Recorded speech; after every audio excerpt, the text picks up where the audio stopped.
Paragon. This is word of mouth. Let's talk Andrew Yang. Before I wanna just say like, comment, and subscribe. I really do appreciate it. Let's get into this media blackout, man. With MSNBC really trying to smear and really not trying to like promote the fact that Andrew Yang is polling higher than these senators and sitting governors and whatnot. And by God, Andrew Yang, he's pushing back. He's fighting back. He's saying, you know what, like, y'all can't do this to me no more. I'm not going to allow y'all to try to belittle me and try to act like my campaign isn't worthy enough. So I'm going to just let y'all see this. Andrew Yang just spoke with CNN, and just here it goes. You were also invited on MSNBC this weekend, and you turned down that invitation and instead took to Twitter to slam the network, a decision that could be seen as risky during a Democratic primary. We're showing one of those tweets here, which reads in part, was asked to appear on MSNBC this weekend and told them that I'd be happy to after they apologize on air. What exactly do you want an apology for? Well, Anna, Americans tuned in to the debate earlier this week, and they saw that I got called on less than any other candidate, including candidates that I'm polling higher than. And the questions I did get had virtually nothing to do with the core ideas of my campaign.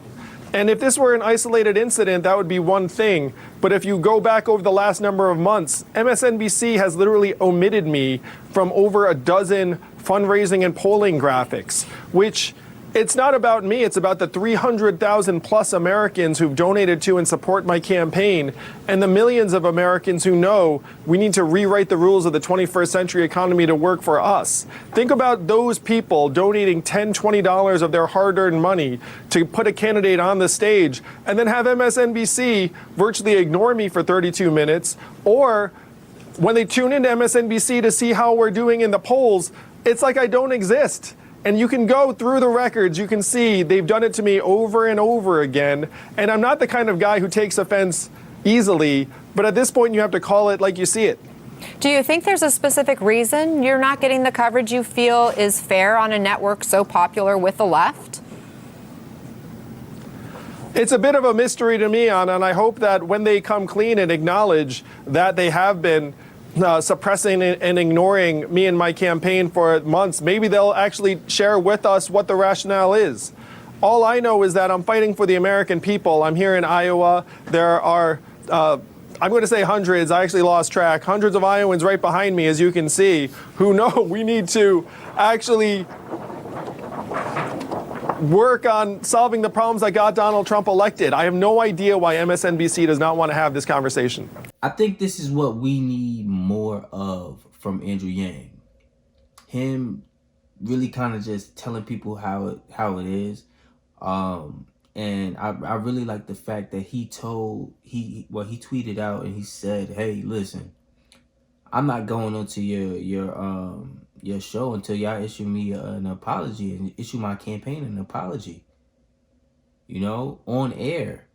Because at the end of the day, they've done this countless of times since like March, you know? So it's like, how many times are you gonna leave him out on certain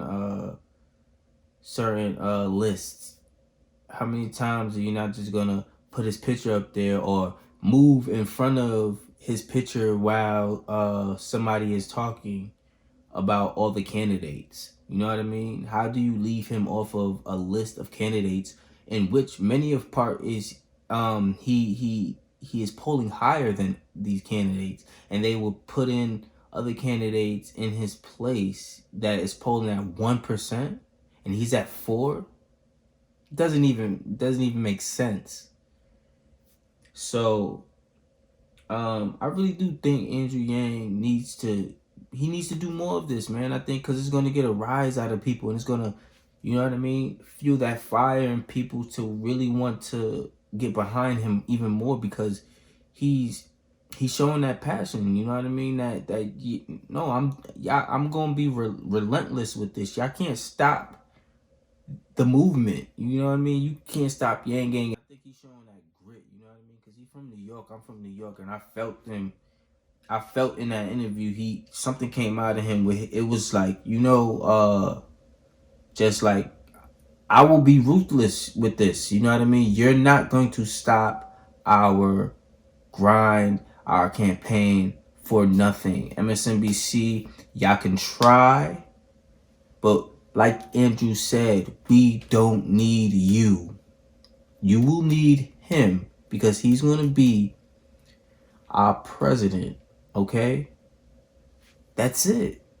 So y'all really gonna isolate yourselves and put yourselves in a bubble. Okay? And really, come on, man. He had the least amount of talking time at the debates once again. He had 6.9 minutes of talking time. Where who had more time?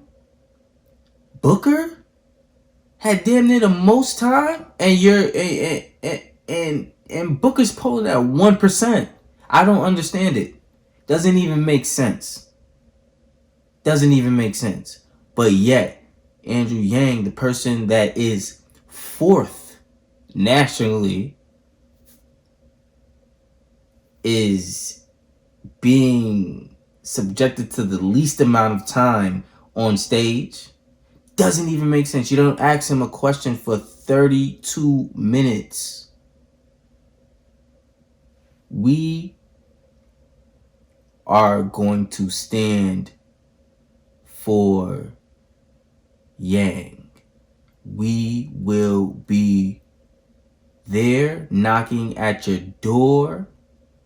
We will be online. We'll have that ground movement.